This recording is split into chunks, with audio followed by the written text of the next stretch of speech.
नमस्कार, आपका बहुत स्वागत है। मैं हूं आपके साथ जास्मिन शर्मा। चुनाव नजदीक आते ही सूबे में सियासी हलचल भी तेज हो जाती है और साथ ही राजनेताओं के दावों और वादों को परखने का भी वक्त करीब आ जाता है।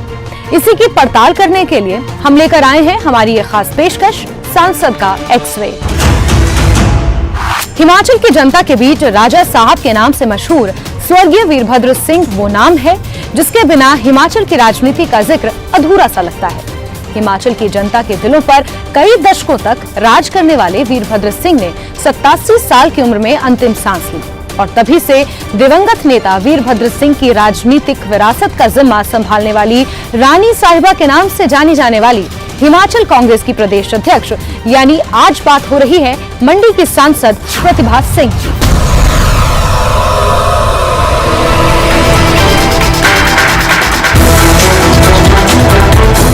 सांसद मोदी जी का काम तो हमारा बहुत अच्छा चला हुआ है, वो कभी भी हमारे यहाँ क्षेत्र में नहीं आए। अभी कार्यकाल तो थोड़ा सा हुआ है, कार्यकाल तो ठीक ही रहा है। 1.5 सालों में हिमाचल के लिए अच्छा कार्य कर रही है। जहाँ तक उनकी ऑल ओवर कार्यकाल की बात की जाए तो ठीक है।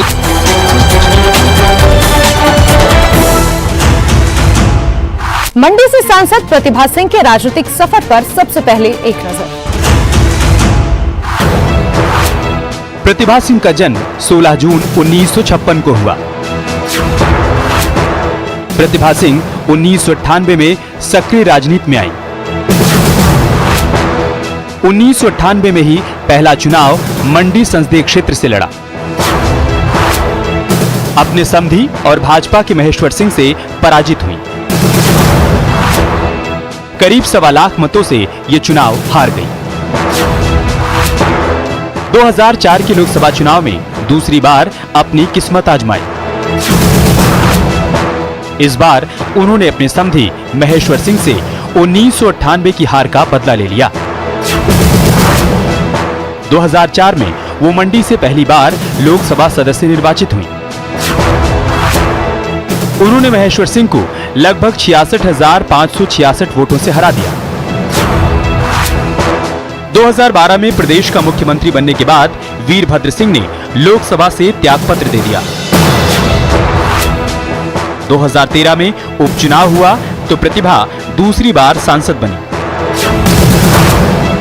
2013 में उन्होंने भाजपा के प्रत्याशी जयराम ठाकुर को हराया। 2013 में प्रतिभा सिंह ने 1,39,000 मतों से जीत हासिल की। 2014 में लोकसभा चुनाव में वो मोदी लहर का शिकार हो गईं। 2014 में भाजपा के रामस्वरूप शर्मा ने 39,000 से अधिक मतों से उन्हें हरा दिया। 2019 का लोकसभा चुनाव प्रतिभा सिंह ने नहीं लड़ा। 2019 में पार्टी ने वर्तमान विधायक अनिल शर्मा के बेटे आश्रय शर्मा को मंडी से टिकट दिया। 2019 के चुनाव में ये सीट भाजपा के खाते में चली गई। 2021 में भाजपा सांसद के अकस्मात निधन के बाद उपचुनाव हुआ। 2021 में करीब 7 साल बाद प्रतिभा सिंह दोबारा चुनाव अखाड़े में उतरी। 2021 उपचुनाव में प्रतिभा सिंह ने बीजेपी उम्मीदवार ब्रिगेडियर खुशहाल ठाकुर को हरा दिया। 2021 में हुए उपचुनाव में उन्होंने 8,766 मतों से जीत हासिल की। 26 अप्रैल 2022 को प्रतिभा सिंह हिमाचल प्रदेश कांग्रेस के अध्यक्ष बनी। प्रतिभा सिंह के अध्यक्ष रहते कांग्रेस ने विधानसभा चुनाव जीता।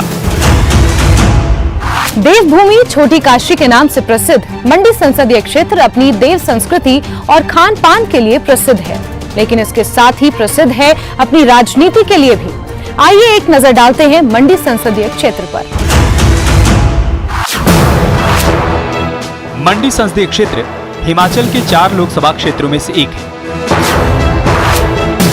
मंडी संसदीय क्षेत्र देश का दूसरा सबसे बड़ा संसदीय क्षेत्र है।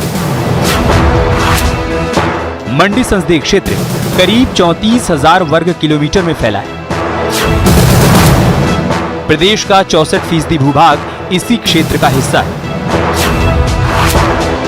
प्रदेश के 12 में से 6 जिले मंडी संसदीय क्षेत्र में आते हैं। मंडी संसदीय क्षेत्र में कुल 12,85,903 मतदाता हैं।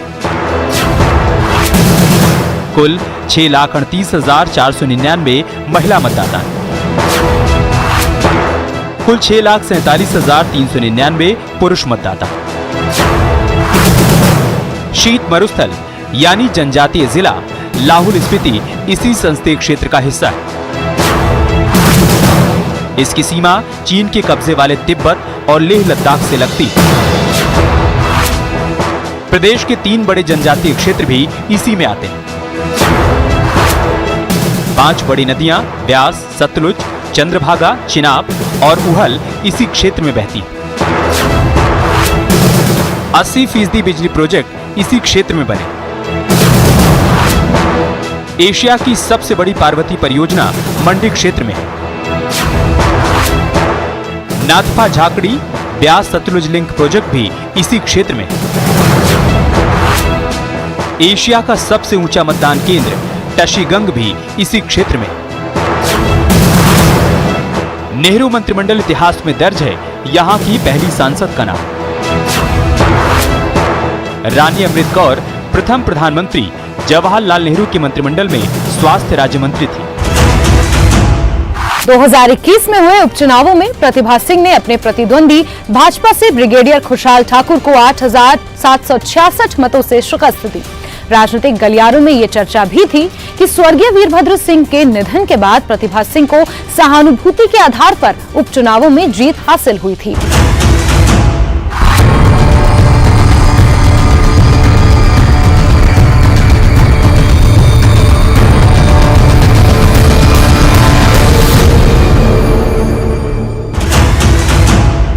मंडी से लोकसभा सांसद बीजेपी के रामस्वरूप शर्मा के निधन के बाद 2021 के उपचुनावों में प्रतिभा सिंह ने यहां जीत दर्ज की।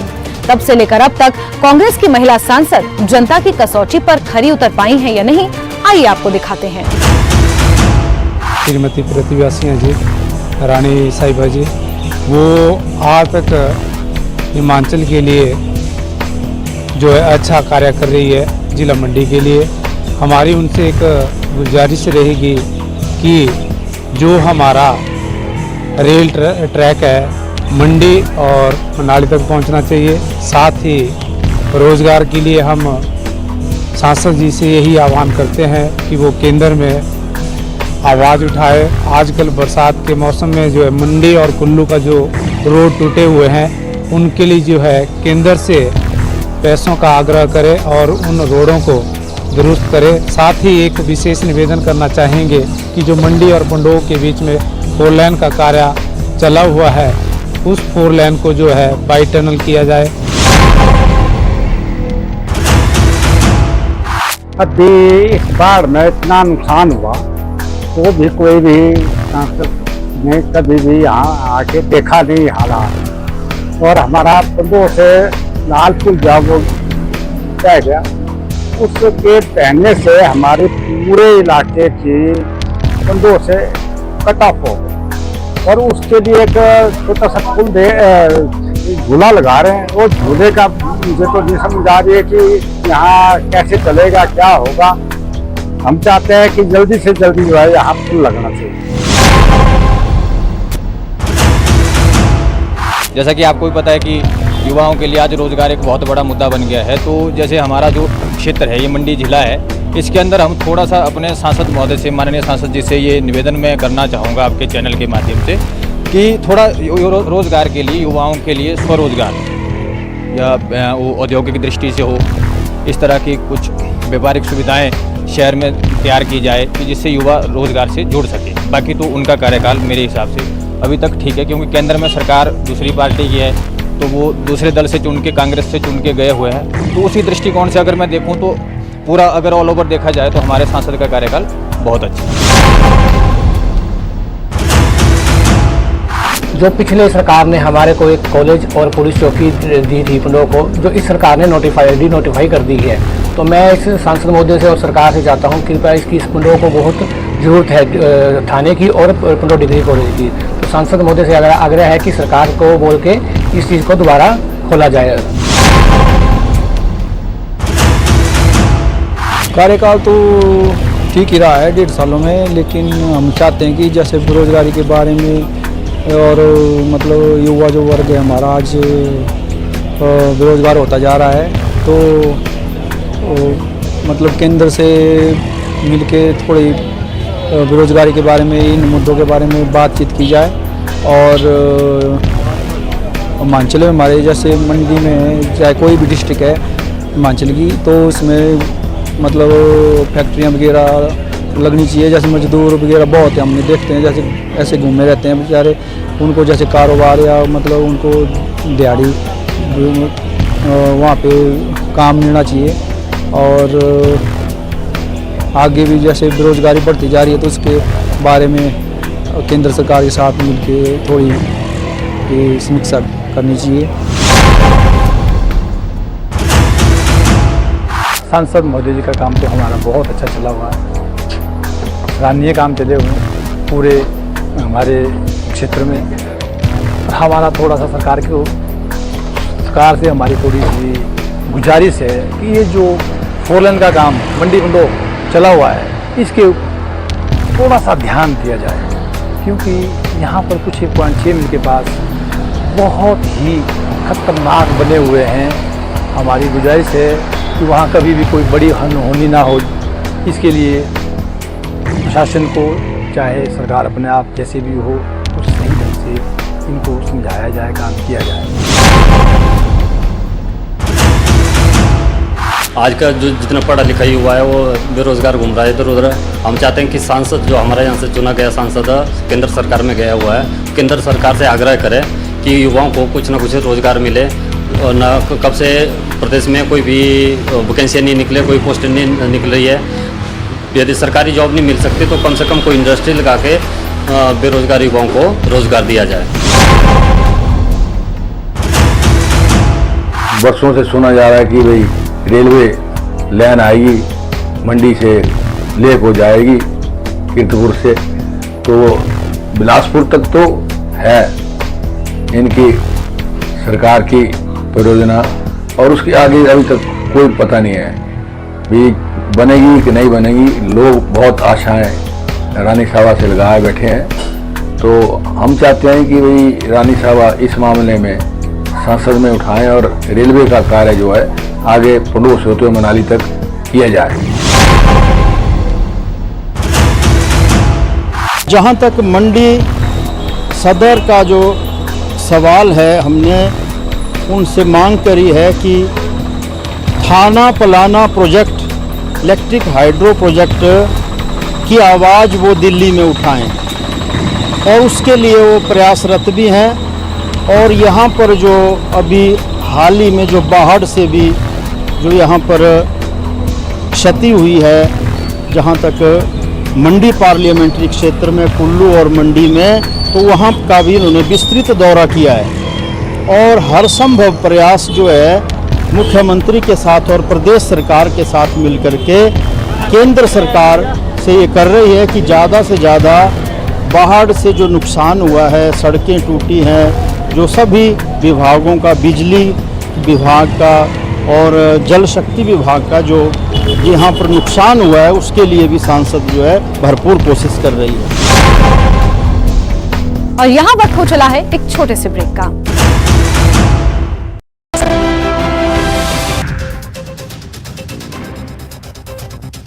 राज्यपाल श्री प्रताप शुक्ल ने चंडीगढ़ शिमला NH 5 पर चक्की मोड़ के पास बीते दिनों बारिश से हुए नुकसान और क्षतिग्रस्त हुए NH का जायजा लिया। इस दौरान डीसी सोलन मनमोहन शर्मा और अन्य विभागों के अधिकारी मौके पर मौजूद रहे।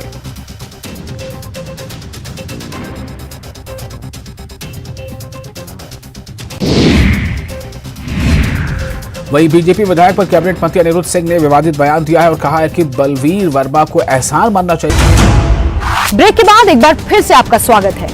दशकों तक वीरभद्र सिंह परिवार ने हिमाचल की राजनीति और हिमाचल की जनता के दिलों पर राज किया है। दिवंगत नेता वीरभद्र के निधन के बाद हिमाचल की राजनीति में मानो एक युग का अंत हुआ। इस बीच चुनाव प्रचार के दौरान प्रतिभा सिंह को कई बार भावुक होते हुए भी देखा गया। उनके लिए ये शायद पहला मौका था जब स्वर्गीय वीरभद्र सिंह के बिना वो इतनी बड़ी जिम्मेदारी निभा रही थी। इस जिम्मेदारी को प्रतिभा सिंह कहां तक निभा पाई हैं और आगामी लोकसभा चुनाव के लिए कितनी तैयार हैं, आइए उन्हीं से जानते हैं। ये मेरा तीसरा टेन्योर है। फर्स्ट टेन्योर में भी हमने काफी मुद्दे जो हिमाचल से रिलेटेड थे, खास करके मंडी पार्लियामेंट्री हल्के के जो समस्याएं थी वो हमने केंद्र सरकार के समक्ष रखी। उस टाइम यूपीए सरकार थी और बहुत से कार्यक्रम जो हम यहाँ लेकर आते थे, चाहे वो पीने के पानी की समस्या थी। आज ही मैं चर्चा कर रही थी किसी से कि कमलनाथ जी उस वक्त इसके मिनिस्टर थे और मैं उनके पास गई। मैंने उनको कहा कि हमारे लोगों की ये मांग है कि हमारे हर क्षेत्र में हमको 24 घंटे पानी उपलब्ध होना चाहिए। अब 2-2 घंटे आता है, कभी नहीं आता है, तो लोगों को बहुत दिक्कतें थी। और कमलनाथ जी ने तुरंत उस काम को किया और आज चाहे वो शिमला है, चाहे मंडी है, चाहे रामपुर है, इन क्षेत्रों में 24 घंटे लोगों को पीने का पानी उपलब्ध है। ये तो एक बहुत बड़ी बात है। और उस टेन्योर की मैं बात करती हूँ क्योंकि ये टेन्योर में मुझको बहुत कम समय मिला। आप जानते हैं कि अभी जब रामस्वरूप जी की डेथ हुई तो बाई इलेक्शन मुझे लड़ना पड़ा, उसमें मैं जीत कर आई। उस वक्त केंद्र में भी बीजेपी की सरकार थी और स्टेट में भी बीजेपी की सरकार थी, तो ऐसा कोई खास काम की उपलब्धि मैं नहीं कह सकती। पर मैं पिछले टेन्योर की बात करूंगी जब डॉक्टर मनमोहन सिंह जी हमारे प्राइम मिनिस्टर थे। रोहतांग टनल की मैं बात करना चाहती हूँ। एक बहुत अहम मुद्दा है, उनको सारी कहानी बताई और ये भी कहा कि ये केवल 8 किलोमीटर है और अगर आप इस सुरंग को बनवा देते हैं तो हमारे जो ट्राइबल क्षेत्र के लोग 6 महीने के लिए कट जाते हैं, उनका 12 महीने आना जाना हो जाएगा। तो उनकी एक ही मांग है कि ये होना चाहिए। हम बहुत आभारी हैं डॉक्टर मनमोहन सिंह जी के, उन्होंने हमारे को पैसा भी दिया और इस काम को करके भी दिया। और आज रोहतांग टनल जो कि अब अटल टनल के नाम से है, एक ये बहुत बड़ी उपलब्धि है जिसके लिए हजारों करोड़ हमारे को प्राइम मिनिस्टर ने दिया। जितना भी पैसा उसमें लगना था, 1355 करोड़ की पहली किश्त दी थी और बाद में पार्लियामेंट में प्राइम मिनिस्टर ने ये कहा था कि जितना भी इसमें पैसा लगेगा हम आपको पैसा देंगे। और उन्होंने वो टाइम बद्ध तरीके से उस टनल का काम भी किया और टनल बना के भी दी और आज लोग वहां खुश है क्योंकि वो जिस स्थिति में थे उससे उनको निजात मिली है।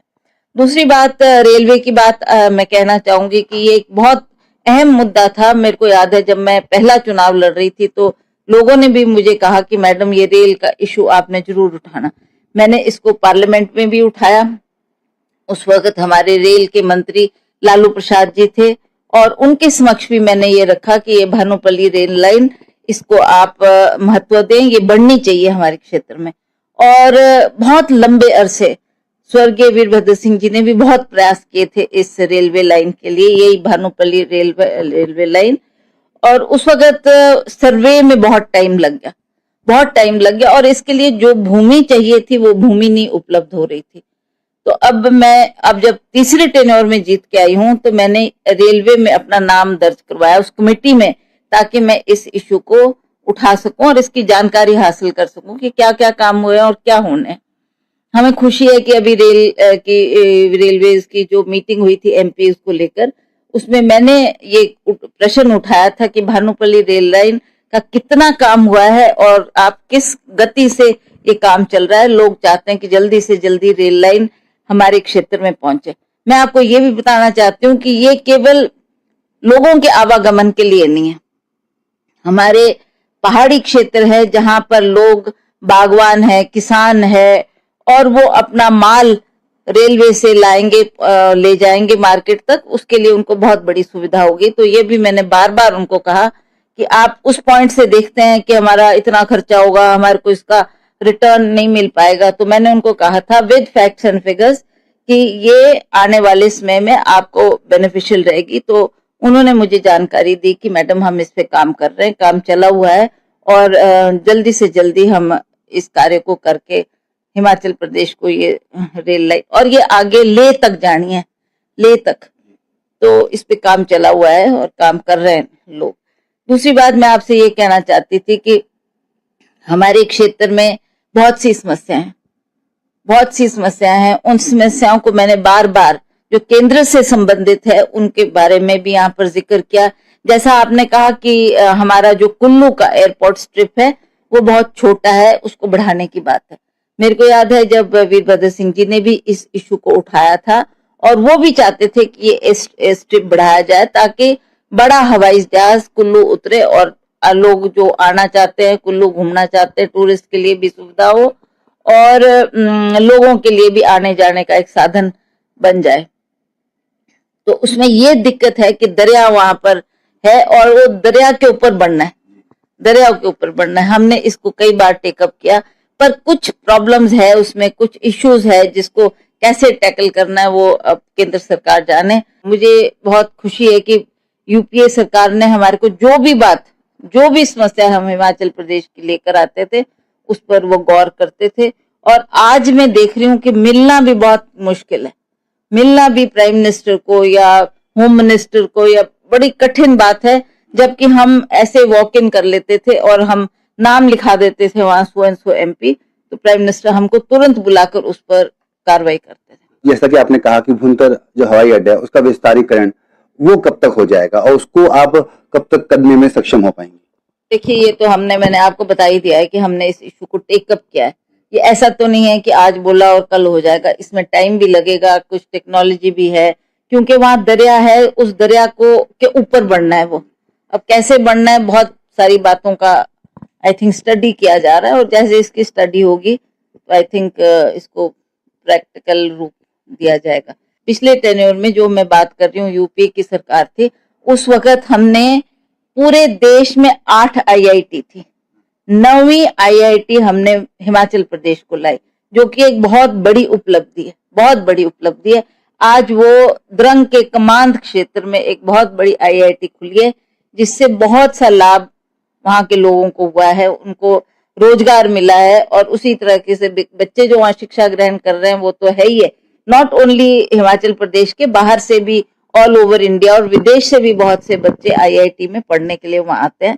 तो वो एरिया डेवलप हुआ है। वो एक छोटा सा कस्बा था, छोटा सा गांव था, कोई जानता भी नहीं था, पर आज अगर आप देखेंगे कि पूरा शहर बस गया है और वहां पर कितने लोग हैं, चाहे सब्जी बेचने वाले हैं, चाहे दूध बेचने वाले हैं, चाहे टैक्सी चलाने वाले हैं, सभी को रोजगार उपलब्ध हुआ है। तो एक बहुत बड़ी उपलब्धि है। उसी के साथ साथ हमने ये जो हमारा मंडी में मेडिकल कॉलेज खुला है वो भी यूपी सरकार की देन है।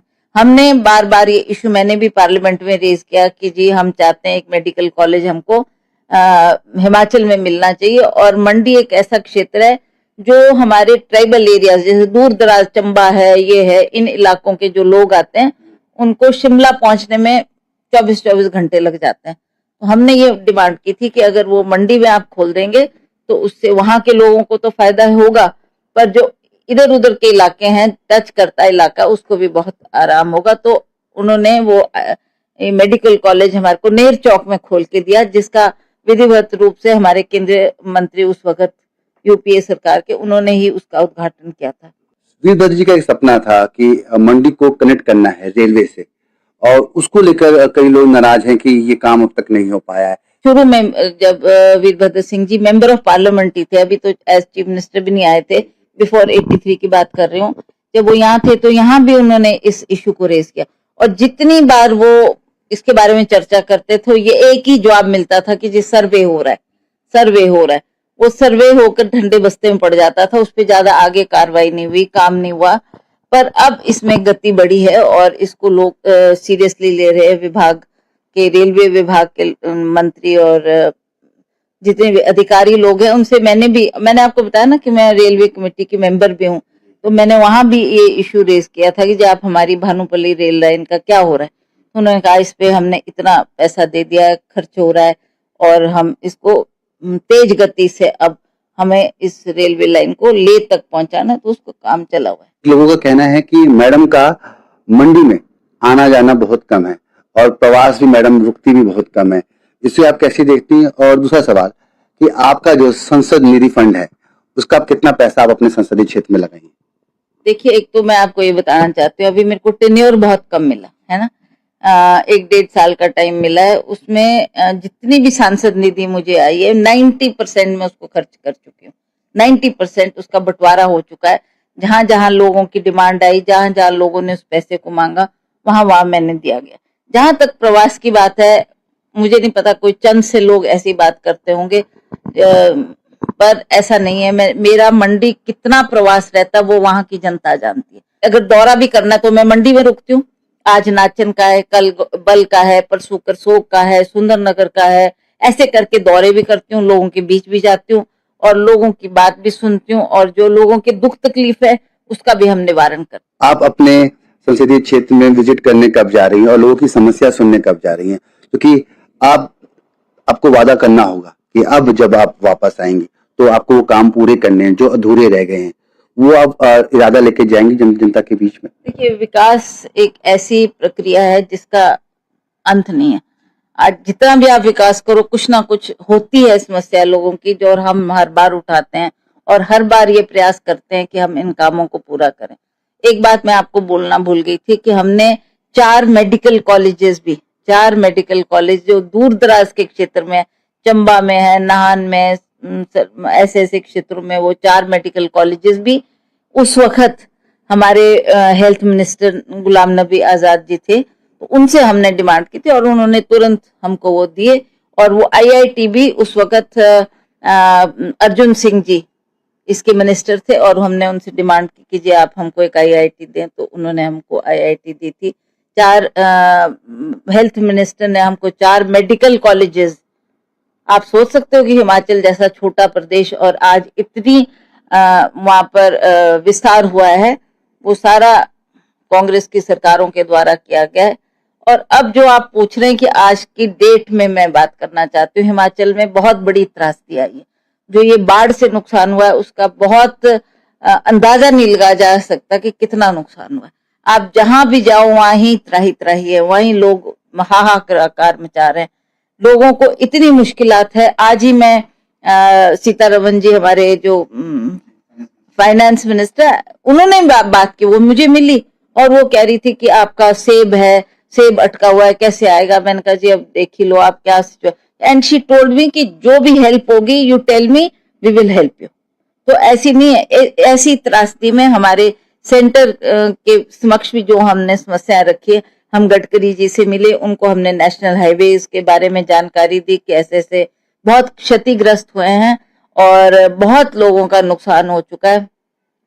तो उन्होंने भी वो दोबारा से नेशनल हाईवेज बनाने की बात की है, उसके लिए भी उन्होंने हमें पैसा दिया है।